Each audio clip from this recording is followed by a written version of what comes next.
de qualité santé Jacques dans la province du Nouveau-Brunswick. Nous allons commencer par le président, M. Dupuis. Ça fait plaisir de vous le présenter, mais je pense que vous le connaissez tous. J'aimerais juste ajouter un mot en tant que vice-président. Parfois, peut-être, on pourrait peut-être dire que le docteur Dupuis s'occupe plus du sud de l'hôpital Georges-Dumont. Mais moi, en tant que vice-président, en tant que porte-parole du comité Action H, je peux vous dire que M. Dupuis est venu au moins une dizaine de fois invité par le comité pour défendre l'hôpital de Caraquette à des conférences, même au risque de sa vie en plein hiver, pour participer à des manifestations à du moins 30, à faire des discours avec un gros casque de poêle sur un camion. La dernière fois qu'il est venu, il y a 2 ans passés, pour l'ouverture des urgences, et il faisait froid. Donc, je cède la parole à M. Dupuis, et peut-être ça sera interrompu par M. Jacques Birch.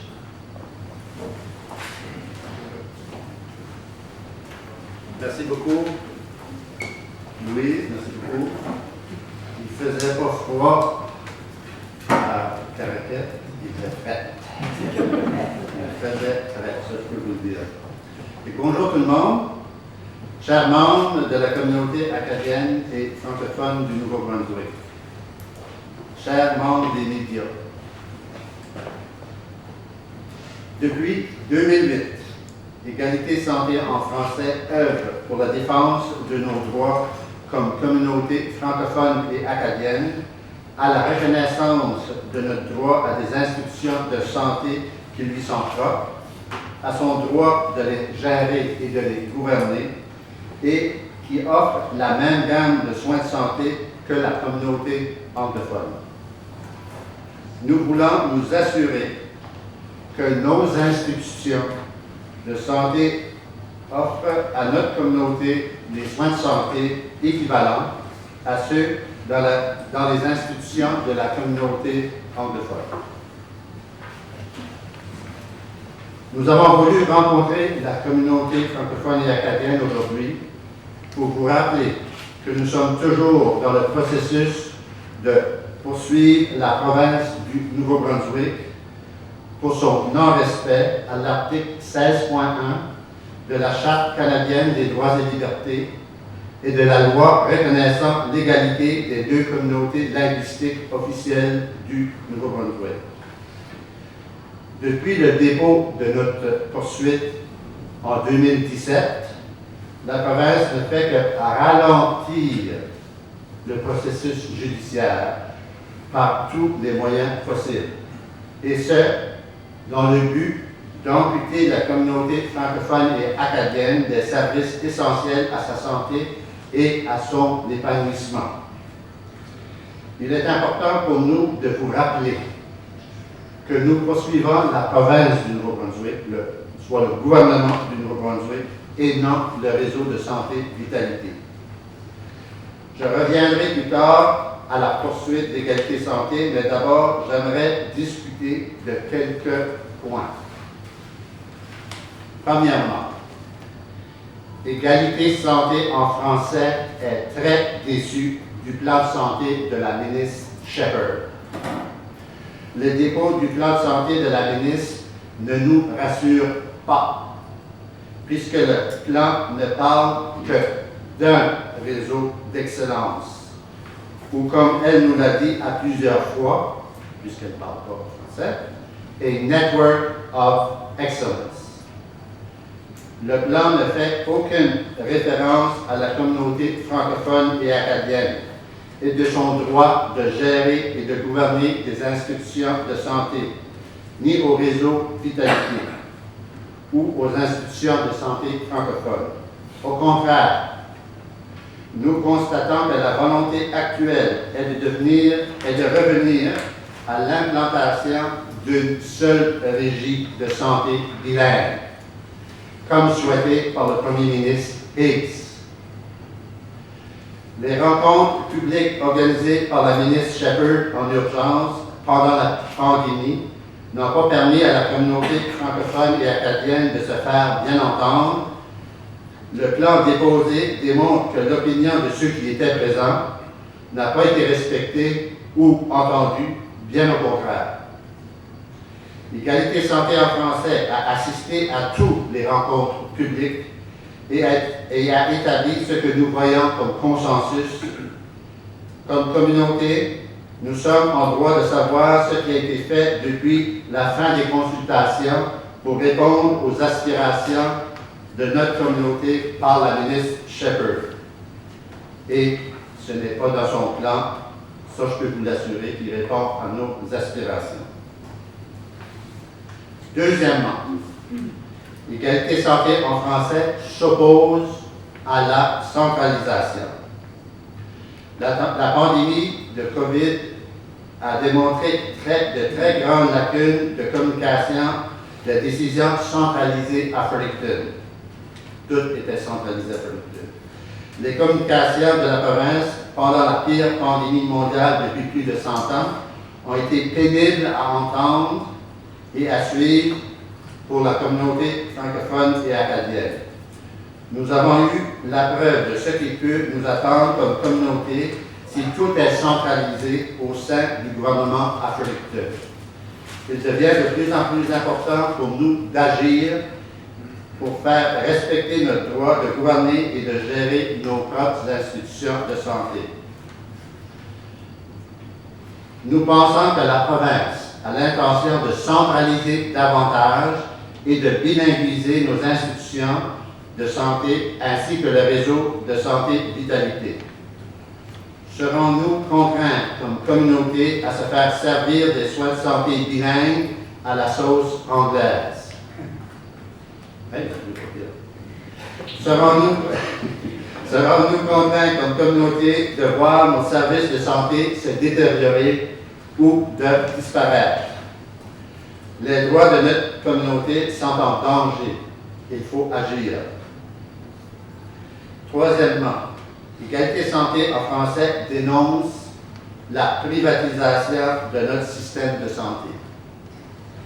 Malgré une entente en cours en 2010, la communauté acadienne et francophone a perdu des acquis. En plus de voir une détérioration et parfois même une disparition de services de santé dans les régions francophones de la province, nous sommes inquiets de la tendance vers la privatisation de la gestion des services de santé. La communauté acadienne et francophone a perdu la gestion et l'expertise de plusieurs services hospitaliers. Aujourd'hui, une entreprise anglophone gère le programme extramural, le service d'ambulance Nouveau-Brunswick, le service 811 et bientôt les cliniques de santé primaire. La communauté acadienne et francophone a perdu autant d'acquis si durement gagnés. Quels seront les services qui seront transférés à cette entreprise privée anglophone? Que restera-t-il des services de santé publique de notre communauté? Quatrièmement, notre communauté a-t-elle des institutions de santé comme elle en a le droit? L'inégalité des soins de santé entre les deux communautés linguistiques est importante. Le rattrapage promis de la province ne se fait pas. Le rattrapage ne fait pas partie du plan de santé de la ministre Shepherd déposé en novembre 2021. Lorsque nous parlons de rattrapage, pensons au centre de santé mentale pour jeunes qui devait être mis en place dans la région du Restigouche. Le gouvernement Hayes a annulé le projet en décembre 2019. Il devait voir le jour dans le sud de la province. Depuis cette annonce, c'est le silence de la part du gouvernement. Silence télé. Pendant les problèmes de santé mentale chez nos jeunes demeurent criants. Pendant ce temps, les problèmes de santé mentale chez nos jeunes demeurent criants. Lorsque nous parlons de rattrapage, nous pensons également aux unités néonatales tertiaires. La communauté francophone n'en a pas, comparativement à 3 dans le réseau anglophone. Ça, c'est de la triplication. Le réseau de santé Horizon comprend 21 services tertiaires comparativement à 7 pour le réseau francophone. Où est l'égalité?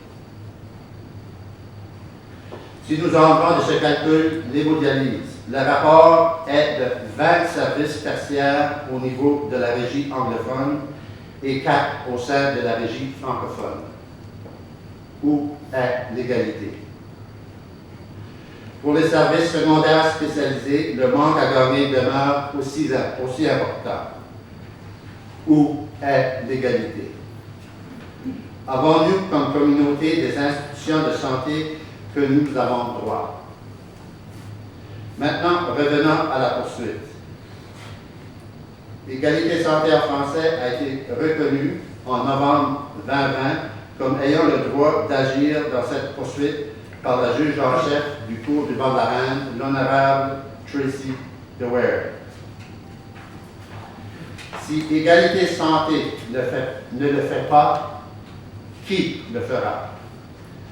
Voici la question que la juge en chef a posée lors des audiences aux avocats de la province. La réponse était très mitigée. Nous allons donc continuer à réclamer le respect de nos droits en santé devant la Cour. Quelles sont les questions litiges? En plus de demander à la Cour de confirmer le droit des services de santé égaux à ceux qui sont offerts par la régie anglophone, nous soutenons 3 questions à la Cour. Premièrement, la communauté linguistique française au Nouveau-Brunswick a-t-elle droit à des institutions de soins de santé distinctes au sens de l'article 16.1 de la Charte canadienne des droits et libertés? Deuxièmement, le droit des institutions de soins de santé distincts en vertu de l'article 16.1 inclut-il le droit de la communauté linguistique française à la gestion et au contrôle de ces dites institutions? Troisièmement, quelle est la portée du droit de la gestion et au contrôle de la communauté linguistique francophone dans le cadre de ces institutions de soins de santé? Nous devions, les 17 et 18 mai prochains, entamer une importante partie de la poursuite, soit les enquêtes au préalable. Ce lundi matin, nous avons reçu la confirmation que ces deux journées étaient retardées par la province.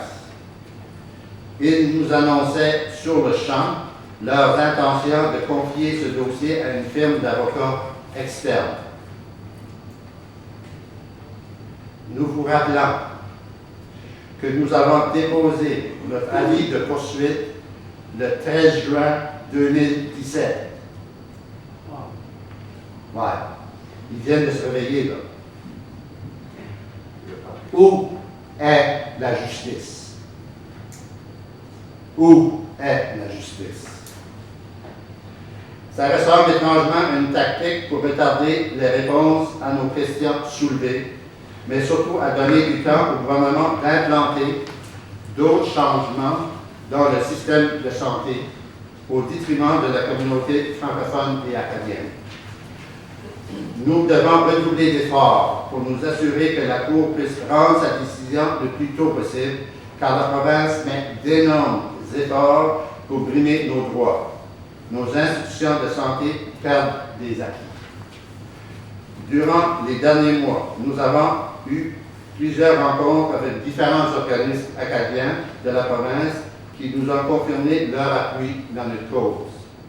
Je demanderai à Jacques Birch de nous faire l'énumération de ces organismes acadiens ainsi que leurs représentants ici présents.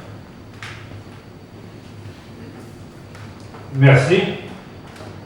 La Société de l'Acadie du Nouveau-Brunswick, représentée par son président Alexandre Cédric Doucet, qui est ici présent. Le Conseil des médecins et dentistes de la zone 1B représenté par leur président, Dr. Luc Cormier, qui est en arrière.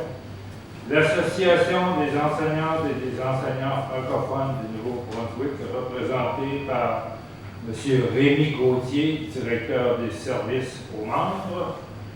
L'Association acadienne des artistes professionnels du Nouveau-Brunswick, représentée par leur président, M. Philippe Beaulieu. L'Association des parents francophones du Nouveau-Brunswick, représentée par leur direction générale, Mme Chantal Varin, qui est en arrière. L'Association francophone des municipalités du Nouveau-Brunswick, représentée par M. Aldéo Saunier, maire de Bouctouche et membre du conseil d'administration de cette association. Le comité Action Arche, représenté par la maîtresse de cérémonie. Le comité communautaire de la santé de l'hôpital général de Grand-Sault. Le comité d'action citoyenne du Restigouche-Ouest. Le Conseil provincial des sociétés culturelles du Nouveau-Brunswick, la Fédération des conseils d'éducation du Nouveau-Brunswick, la Fédération des étudiants et étudiantes du Centre universitaire de Moncton, représentée par leur président, M. Jean-Sébastien Légère, la Fédération des jeunes francophones du Nouveau-Brunswick, représentée par leur président, M. Simon Thériault. Le groupe de développement durable du pays de Cocagne et la Société des enseignantes et des enseignants retraités francophones, représentée par leur présidente, Mme Linda Leblanc. Et j'ai oublié, apparemment, l'Association des aînés francophones du Nouveau-Brunswick, représentée par leur président, M. Marcel Larocque. Chou! Non, mais c'était la seule bloc qu'il y avait. Bon, on a tenté de faire le point sur tout ce que notre poursuite est rendue, puis la situation, puis qu'est-ce qu'on on vous a annoncé comment le déroulement y allait. Notre communauté doit agir dans cette cause et nous devons poursuivre nos efforts pour nos droits fondamentaux en santé. Merci de votre implication pour le respect de nos droits. Oui.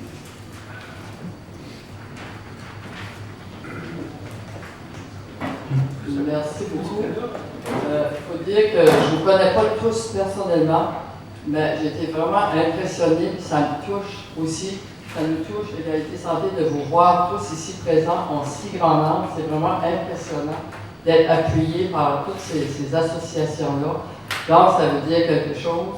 Je ne vais pas présenter monsieur le secrétaire convenablement, je crois, parce que je peux vous dire que dans les très humbles, je peux vous dire que depuis qu'il est secrétaire, je peux vous dire qu'il a peut-être écrit au moins peut-être des milliers de lettres, des centaines de rapports, qui nous envoient des courriels, même que j'ai de la difficulté à tous les lire. Mais s'il y a des énoncés dans ce que M. le Président vous a dit, c'est des choses qui ont été étudiées, recherchées, c'est des choses véridiques. Donc, il faut quand même dire un gros merci à M. Bush qui fait un travail extraordinaire pour nous.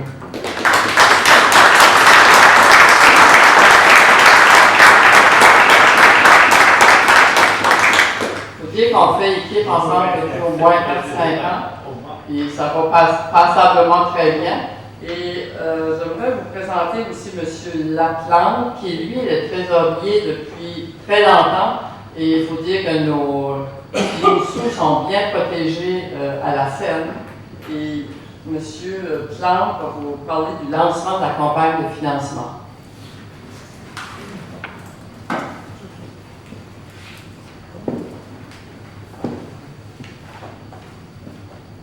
Bonjour à vous tous, les amis, les membres de la communauté francophone et acadienne.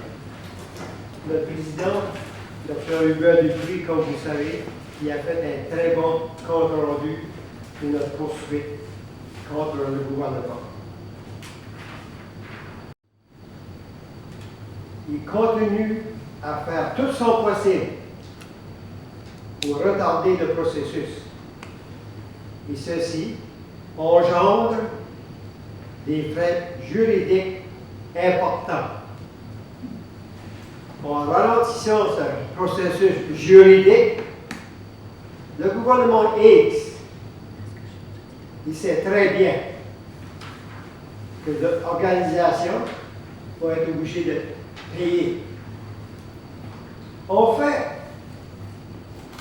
c'est tous les citoyens et tous les citoyennes de cette province de Nouveau-Brunswick qui doivent payer pour la mauvaise volonté du gouvernement d'entendre nos droits. C'est toute la province, c'est tout. On fait ce qu'il faut faire. Nous devons maintenir notre campagne de financement. Il faut mettre tous nos efforts nécessaires pour que cette cause soit une victoire. Pas seulement pour les Acadiens et les Acadiennes de Moncton, non, c'est pour tous les Acadiens et les Acadiennes et les francophones de la province du Nouveau-Brunswick.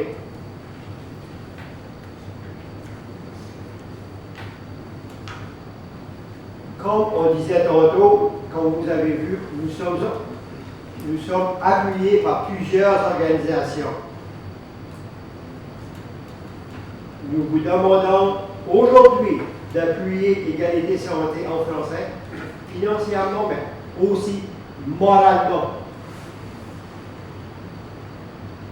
pour que nous puissions défendre les droits des francophones de partout dans la province de Nouveau-Brunswick et que notre communauté puisse diriger et gérer ces institutions qui sont francophones. Juste pour finir, pour sortir de mon texte, je peux vous dire, comme je me dis souvent comme vieux bonhomme à la retraite, je me dis des fois, je me pose ces questions-là, pourquoi tu compliques la vie avec tout ça? Puis j'ai toujours la même réponse. La réponse est toujours la même. Les gouvernements n'ont pas le droit de bafouiller nos droits. Nous vivons dans un état de droit. Merci.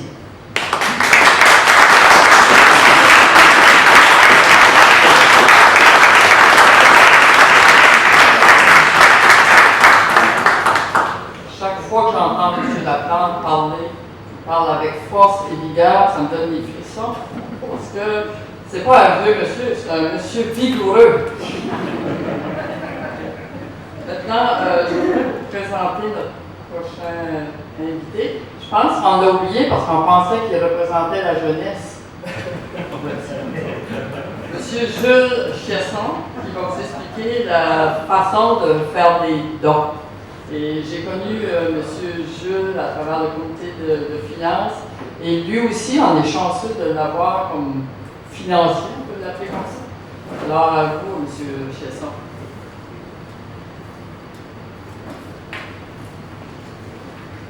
Merci beaucoup, Louise. Je peux dire aussi qu'en plus d'avoir une voix forte, Bill, notre cher Bill, il frappe une balle de golf assez loin. Alors, la façon de procéder pour faire des dons, c'est assez simple, mais c'était très, très important. Je veux dire, on ne peut pas aller en cours et poursuivre la province. C'est une cause qui coûte quand même, qui est assez dispendieuse, pardon, excusez, et qui demande quand même l'appui financier de tout le monde. Alors, on vous invite à aller sur le site web de l'égalité santé en français, www.égalitésanté.com, peut-être santé aiguë, égalité santé dans un mot.com, et vous allez sur la page web, vous allez voir un bouton à droite en haut, vous pesez dessus, c'est indiqué « Donner maintenant ». Et en haut de votre écran, vous avez juste à suivre les indications, remplir le formulaire et vous pouvez faire un don par carte de crédit. Vous recevrez par un courriel immédiatement comme reçu. Et aussi, pour les entreprises et pour les organismes, vos dons seront déductibles d'impôts. Vous pouvez également choisir de garder votre don de façon anonyme, si vous désirez, ou faire aussi un don en mémoire d'un être cher. Alors, en allant sur la page web, vous avez toutes les indications pour faire des dons. En plus, si vous préférez faire un don par chèque, vous pouvez également faire le don par chèque. L'information est également sur la page web. Et vous pouvez, si vous avez des questions, téléphoner le numéro, le 506-852-8885. Alors, je vais le répéter parce que si vous téléphonez ce numéro-là, vous aurez le plaisir d'entendre la charmante voix de notre secrétaire, Jacques Birch. C'est le 852-88-85. N'oubliez pas ce numéro. Alors, nous vous remercions pour votre présence ici. Alors, ça c'est l'alarme pour dire que vous continuez à décailler pour 137. Oubliez pas. C'était planifié là. OK?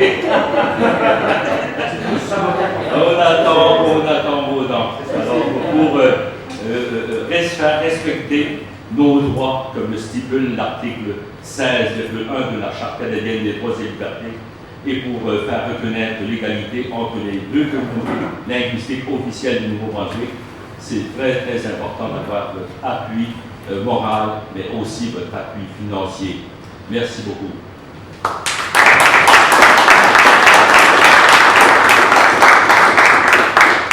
Avant de passer à la période de questions, j'aimerais juste mentionner un dernier mot, dans le sens que je fais partie de plusieurs comités, je suis maire adjointe à la quête, mais le comité et l'organisation dont je suis le plus fier, et je crois le plus important pour les francophones du Nouveau-Brunswick, c'est Égalité Santé.